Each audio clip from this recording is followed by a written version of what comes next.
सोचो अगर आप एक दिन सुबह उठते हो और आप घर पर अकेले हो और पूरा शहर ज़ॉम्बीज़ में कन्वर्ट हो जाता है।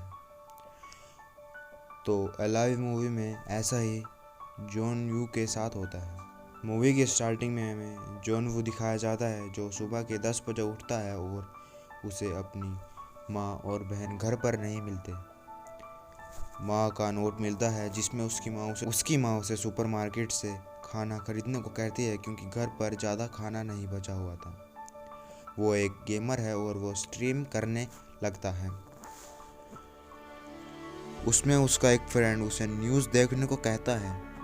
जब वो न्यूज़ देखता है, न्यूज़ में बताया जाता है कि सियोल में एक डिसीज़ फैल गई है और लोग एक दूसरे को मार रहे हैं। जॉन वू बैल्कनी के बाहर देखता है, लोग भाग रहे होते हैं और एक लड़की अपनी माँ को काट रही होती है। तभी उसके फ्लैट के बाहर कुछ आवाज़ें आती हैं। वो गेट खोलता है, तभी एक आदमी उसके फ्लैट के अंदर घुस जाता है। जॉन वो उससे बाहर जाने को कहता है लेकिन वो टॉयलेट में चला जाता है। जॉन वू को न्यूज़ से पता चलता है कि ये डिजीज़ दूसरों के काटने से फैलती है और उनकी आंखें लाल होने लगती हैं। वो आदमी टॉयलेट के बाहर आता है और वो ज़ॉम्बी में कन्वर्ट हो जाता है। जॉन वू उसे बड़ी मुश्किल से उसके फ्लैट के बाहर निकाल देता है। वो अपनी मॉम को फ़ोन लगाता है लेकिन फ़ोन नहीं मिल रहा होता। अब वो पछताता है क्योंकि उसके पास इतना खाना नहीं होता। वो सोशल मीडिया पर अपनी फ़ोटो डालता है और #IWANTTO LEAVE लिखता है। अब वो ड्रोन पे फ़ोन चिपका के अपनी बिल्डिंग के बाहर देखता है। जब ड्रोन ऊपर जाता है तब उसके फ़ोन पर कॉल आ जाता है और तभी उसके ड्रोन की बैटरी ख़त्म हो जाती है और उसका ड्रोन वहीं पर गिर जाता है और थोड़ी देर में उसका वाईफाई भी बंद हो जाता है। रात को एक पुलिस ऑफिसर ज़ॉम्बी से बचकर भाग रही होती है, तभी ज़ॉम्बी उसे काट लेता है और ये देखकर जॉन वू ज़ॉम्बीज़ पर चिल्लाता है। वो उसे बचा नहीं पाया लेकिन उसकी आवाज़ सुनकर एक बिन बुलाया मेहमान उसके घर में आ जाता है। जॉन वू बालकनी के सीलिंग पर लटक जाता है। ज़ॉम्बी उसकी तरफ भागता है और नीचे गिरकर मर जाता है। थोड़े दिन बाद उसे पता चलता है कि उसके माँ बाप भी मर गए हैं और उसकी ज़िंदगी बंजर हो गई है। वो सुसाइड करने जाता है लेकिन दूसरी बिल्डिंग से एक लेज़र दिखती है तो वो झटका मारकर रस्सी को तोड़ देता है। वो लेज़र एक लड़की ने भेजी थी। जॉन वो उसको देखकर खुश हो जाता है क्योंकि पहली बार उसने इतने दिनों के बाद एक इंसान देखा होता है। वो लड़की जिसका नाम किम है, वो जॉन को 7 बजे आने को बोलती है लेकिन जनाब 10 बजे से पहले तो उठते ही नहीं। वो 11 बजे आते हैं। वो सोचता है कि वो लड़की चली गई लेकिन वो दोबारा उसे 7 बजे आने को बोलती है।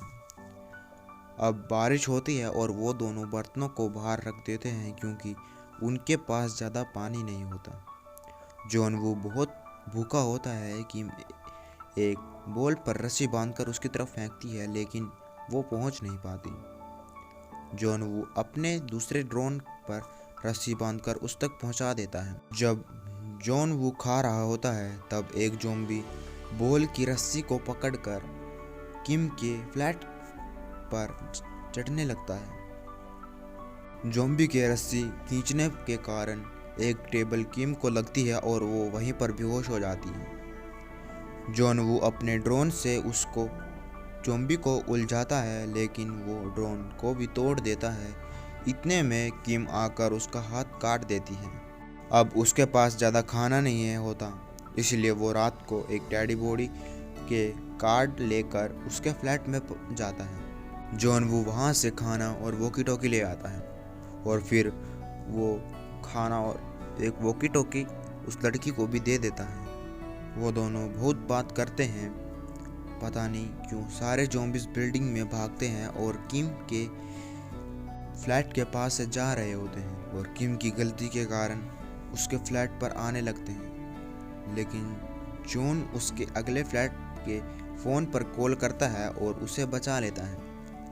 वो 8th फ्लोर पर जाने का प्लान बनाते हैं क्योंकि किम को लगता है कि वहाँ पर कोई भी नहीं है। किम नीचे जाती है और बचते बचाते वो दोनों एक साथ आ जाते हैं। वो 8th फ्लोर पर जाते हैं और ज़ॉम्बीज़ उनके पीछे लग जाते हैं, लेकिन एक आदमी उन दोनों को बचा लेता है और उन्हें खाने पीने को भी देता है।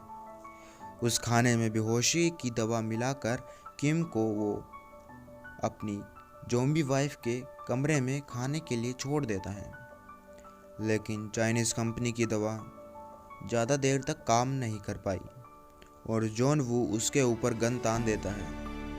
वो आदमी रस्सी छोड़ देता है और किम थोड़ी देर चिल्लाती है और फिर किम चिल्लाना बंद कर देती है। जॉन वो गेट खोल रहा होता है लेकिन उसके पास उसकी चाबी नहीं होती। जब किम चिल्लाना बंद कर देती है तब वो आदमी उस गेट को खोलता है और जब दरवाज़ा खुलता है किम उसकी बीवी को उस पर ही धक्का देकर फेंक देती है और उसकी बीवी उसे काट लेती है और किम उन दोनों को गोली मारकर ख़त्म कर देती है, लेकिन गोली की आवाज़ से ज़ॉम्बीज़ उनकी तरफ भागे आते रहते हैं। वो ये सोचकर कि सब ज़ॉम्बीज़ उनको मारने आ रहे हैं, वो मरने को डिसाइड करते हैं कि वो उसी गन से सुसाइड कर लें और तभी उन्हें हेलीकॉप्टर की आवाज़ आती है। वो रूफटॉप पर जाते हैं और वो ज़ॉम्बीज़ भी उनके पीछे लग जाते हैं, लेकिन बचते हुए वो रूफटॉप पर जाते हैं और दरवाज़ा बंद कर देते हैं। हेलीकॉप्टर जा चुके होते हैं, उन्हें कोई हेलीकॉप्टर नहीं दिख रहे होते और अब ज़ॉम्बीज़ भी दरवाज़ा तोड़कर रूफटॉप पर आ चुके हैं। जॉन वो गन से 2-3 ज़ॉम्बीज़ को रोक देता है, लेकिन उन सबको नहीं रोक पाता। तभी बिल्डिंग के नीचे से हेलीकॉप्टर आकर उन सब ज़ॉम्बीज़ को